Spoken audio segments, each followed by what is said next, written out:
ดีครับสวนสาธารณะหนองประจักษ์นะครับจังหวัดอุดรธานีครับผมบรรยากาศช่วงตอนเย็นบรรยากาศลมเย็นดีครับวันนี้เอ่นั่งเล่นกับพี่ชาย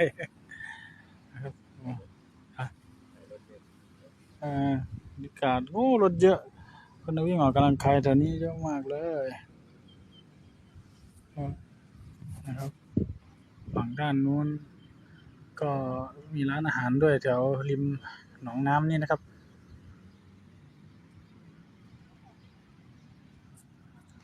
นั่งดีดกีตาร์บรรยากาศชิวๆบรรยากาศชิวๆเลยนะครับนั่งกับพี่เขา2 คนนี่ยังไม่ไปเลยชายมาจากจังหวัดฉะเชิงเทราเนี่ยครับผม